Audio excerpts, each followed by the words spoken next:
थे उसको आप एक बार दोहरा लिए होंगे। इसी आशा विश्वास के साथ इस पाठ के अगले अंश का अध्ययन हम प्रारंभ करने जा रहे हैं। इस क्रम में सबसे पहले हम एक वाचन करेंगे। ध्यान दें। एषा नगरी भारतीय संस्कृतेः संस्कृत भाषायाश्च केंद्र स्थलम अस्ति। इत एव संस्कृत वाङ्मयस्य संस्कृतिश्च आलोकः सर्वत्र प्रसृतः।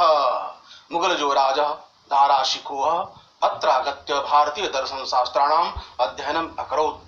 सः तेषां ज्ञानेन तथा प्रभावितः अभवत् यत् तेन उपनिषदाम् अनुवादः पारसी भाषायां कारितः। आइए इसके शब्दार्थों को एक बार देख लेते हैं। ऐसा का अर्थ है यह। भारतीय संस्कृति, भारतीय संस्कृति, संस्कृत भाषा या चौ अर्थात और, संस्कृत भाषा या संस्कृत भाषा, केंद्र स्थलम केंद्र स्थल अस्ति है। इत एव यहीं से, संस्कृत वाङ्मयस्य संस्कृत साहित्य का, संस्कृति च और संस्कृत का, आलोक प्रकाश सर्वत्र सब जगह प्रसृत फैला। अत्रागत्य, अत्र धन आगत्य, अत्र अर्थात यहां, आगत्य आकर, अध्ययनम अकरोत् अध्ययन किया। आइए इसका हम हिंदी अनुवाद देखते हैं। एषा नगरी भारतीय संस्कृति संस्कृत भाषायाश्च केंद्र स्थलम अस्ति। यह नगर भारतीय संस्कृति और संस्कृत भाषा का केंद्र स्थल है। एत एव संस्कृत वाङ्मयस्य संस्कृतिश्च आलोक सर्वत्र प्रसृतः। यहीं से संस्कृत साहित्य और संस्कृत भाषा का प्रकाश सब जगह फैला। मुगल जो राजा दाराशिको अत्रागत्य भारतीय दर्शन शास्त्राणाम अध्ययनम अकरोत्।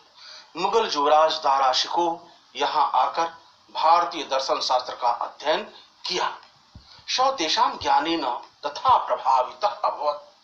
वह इसके ज्ञान से इतना प्रभावित हुआ यत् कि तेन उपनिषदाम अनुवाद पारसी भाषायां कारितः।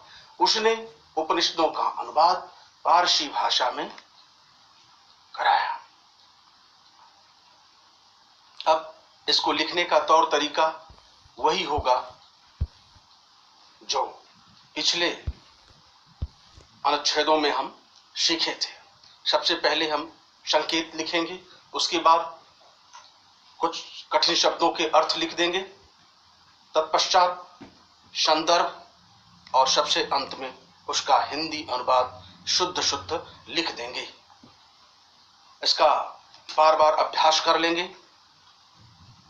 अब इसमें से कुछ प्रश्न भी पूछे जाते हैं, अत्यंत महत्वपूर्ण हैं। जैसे प्रश्न इस पर बना कि वाराणसी कस्याः केंद्र स्थली अस्ति। अब कस्याः के स्थान पर इसका उत्तर लिखेंगे। आप प्रश्न के बाकी शब्द उसी क्रम में वैसे ही लिख देंगे, प्रश्नवाचक चिन्ह हटा देंगे, वहां पूर्ण विराम लिख देंगे। वाराणसी वैसे ही लिखेंगे। कस्याः के स्थान पर हम भारतीय संस्कृति और संस्कृत भाषायाश्च लिख देंगे और केंद्र स्थली अस्ति वैसे ही लिख देंगे। ऐसे ही प्रश्न बनता है इस पर कि दाराशिकोः अत्रागत्य केषाम् अध्ययनम् अकरोत्। अब प्रश्न है केषाम् अध्ययनम् अकरोत्। वह कस्यां भाषायां उपनिषदाम् अनुवादः अकारयत्। दाराशिको कस्यां भाषायां। तुरंत आपके दिमाग में यह उत्तर आ गया होगा, पारसी भाषायां। बाकी वैसे ही। आइए हम अगला पैराग्राफ देखते हैं। सबसे पहले एक बार हम इसको पढ़ते हैं, ध्यान देंगे। इयम नगरी विविध धर्माणाम संगम स्थली। महात्मा बुद्ध, तीर्थंकर पार्श्वनाथ, शंकराचार्य, कबीर, गोस्वामी तुलसीदास, अन्ये च बहवः महात्मानः अत्रागत्य स्वीयान् विचारान् प्रसारयन्। न केवलं दर्शने साहित्ये धर्मे अपि तु कलाक्षेत्रे अपि इयं नगरी विविधानां कलानां शिल्पानां च कृते लोके विस्तृता। अत्रत्य कौशेय शाटिका देशे देशे सर्वत्र स्पृहन्ते। अत्रत्या प्रस्तरमूर्तयः प्रस्ता इयं निजां प्राचीन परंपराम् इदानीमपि परिपालयत् तथैव गीयते कविभिः। श्लोक पर ध्यान दे जरा। श्लोक, मरणं मंगलम जत्र विभूतिर्यत्र भूषणं कौपीनं जत्र कौशेयं काशी केनोपमायते। आइए इसके शब्दों के अर्थ पर ध्यान देते हैं। एक बार इसके कठिन शब्दों को हम देख लेते हैं। विविध धर्माणाम, अनेक धर्म, संगम स्थली, मिलन स्थल, अत्रागत्य यहां आकर स्वीयान अपने विचारान प्रसारयन, विचारों का प्रसार की।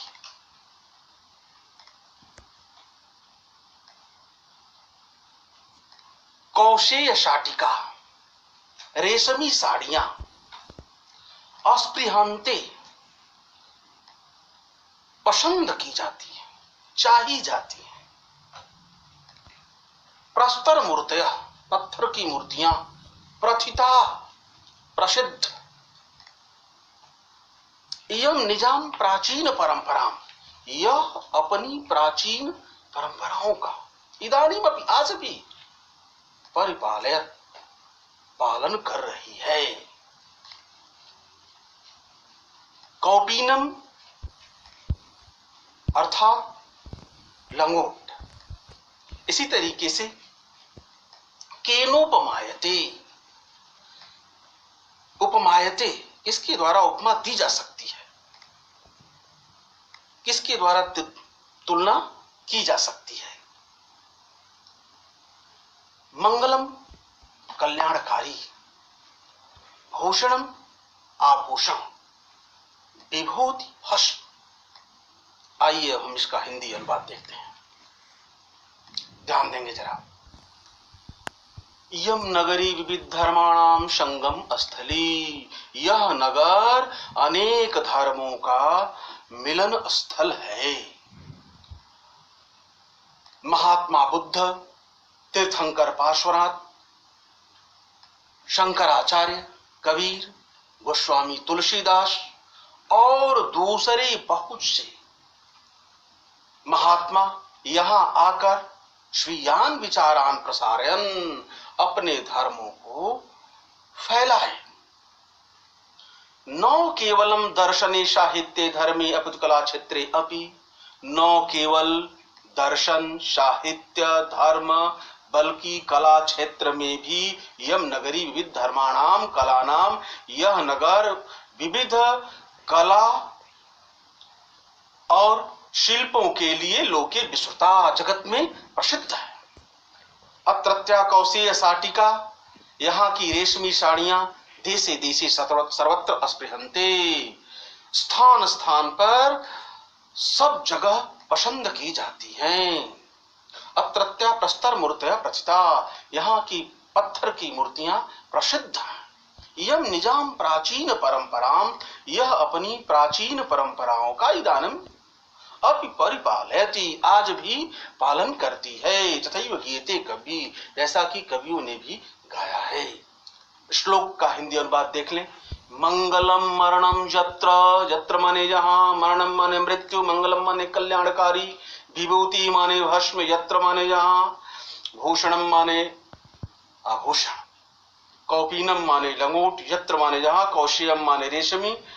काशी वाराणसी के लिए है, के नौपमायते, किसके द्वारा तुलना की जा सकती है। अब अनुवाद कहा कि जहां मरना कल्याणकारी है और जहां भस्म ही आभूषण है, कौपीनम यत्र कौशेयम, और जहां की लंगोट भी रेशमी है, सा काशी केन उपमायते, वह काशी किसके द्वारा तुलना, या उस काशी की किसके द्वारा तुलना की जा सकती है, अर्थात किसी के द्वारा उसकी तुलना नहीं की जा सकती है। इसमें भी सबसे पहले हम संकेत लिखेंगे, उसके बाद उसका जो शब्दार्थ होगा वो लिख लेंगे, फिर संदर्भ लिख लेंगे, फिर हिंदी अनुवाद लिख लेंगे। पिछले अनुच्छेद में जिस तरीके से प्रश्नों का उत्तर हम लिखे, वैसे ही इसमें भी हम लिख लेंगे।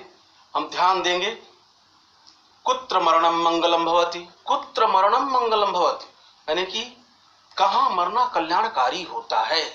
कुत्र के स्थान पर केवल हम इस अनुच्छेद को पढ़ करके इसका उत्तर लिख लेंगे। इसी तरीके से वाराणसी कस्य संगम स्थली अस्ति, कस्य के स्थान पर इसका उत्तर लिख।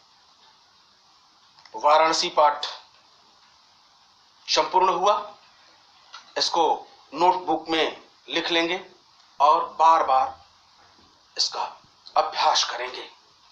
यदि पिछला अंश आपका छूट गया है तो पिछले वीडियो को आप ध्यान से देख लेंगे, उसे दोहरा लेंगे, और यदि आपका कोई मित्र, कोई साथी आपकी कक्षा का वंचित हो गया हो तो उसे निश्चित रूप से इसे शेयर कर देंगे। आज की कक्षा में बस इतना ही। धन्यवाद।